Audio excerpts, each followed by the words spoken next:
So, E31 update. I know a lot of people have been asking about this for a while, and sorry, shop's been insanely busy, and on that particular project, I have a bunch of other partners that are helping us with the development of this project because I need things manufactured and catted and that sort of thing. So I have partners that we work with. Anyway, latest and greatest update. So I had one of the machine shop guys that I work with come in, and we 3D scanned the entire engine bay as well as the engine. Check it out. See all the dots? As I say, connect the dots. Pretty cool, huh? Look. For 3D scanning. Check that out. The engine bay.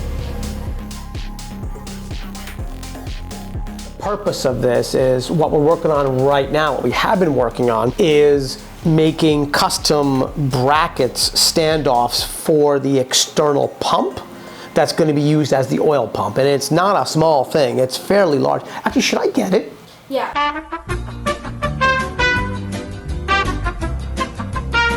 This, my friends, is the external pump. This lovely device is driven from the crankshaft. That's what this is. We're going to put a pulley onto here, which we're custom fabricating, which will spin this. And this pump, if you notice, there's inlets, pressure out, pressure in, scavenge out, scavenge in. So this will suck the oil from the bottom of the pan into the pump. It will send it out, and then this pressure in, pressure out will circulate the oil in the engine and out to the swirl pot, and that's how the circle works. Now, you can imagine there's no mounting for this, and that's what we're doing. We are custom fabricating brackets to mount this puppy like that on the front of the engine. Notice how we have lots of ports here. We may not use all of the ports.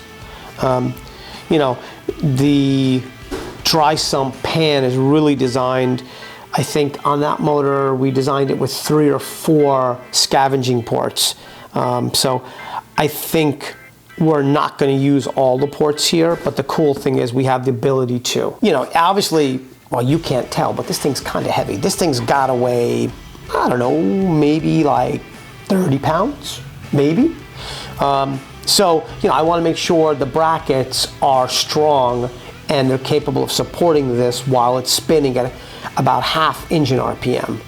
So that's the current project, and that's why we scanned the motor, because I want to be able to design some nice, pretty brackets to hold this thing up solidly. Okay, that's one thing. Yes, it seems like progress has been very slow on this project, but you got to remember, this is the first one of its kind.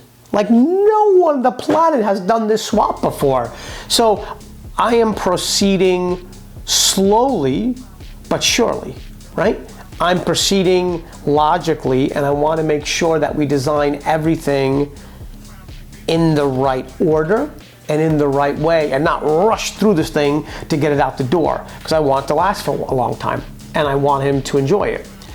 The other little thing that we're doing is we're sending the turbos out to be upgraded, because my friend Troy wants a little bit more than stock horsepower. Won't tell you quite how much yet, but he wants more juice to the wheels. So turbos are going out to be upgraded. This bracket for this lovely thing should be done shortly. We've got some modifications to make to the pan, you know, for the oil feed and return. And then, quite frankly, we're gonna turn the motor back over, and then we're gonna go back to the fitting process once I have this in. And then we have physical fit of the motor. We have things like the power steering that I'm working on. You know, the trans we already have. We have an 8 HP trans, and I'm gonna drive with an external controller. So that part's taken care of. I'm still thinking what solution I want to use for engine management, because it'll be standalone engine management. So, as you can see, there's a lot of moving parts to this particular project. Like, in fact, I have a whole notepad electronic notepad, of all of the pieces that I've thought of that we have to figure out before we can get this car to run properly. So it's not going to be a short journey, step by step, but you do it the right way. Or as we like to say, the off-camber way. Stay tuned, and remember, like, subscribe, share. Enjoy the drive.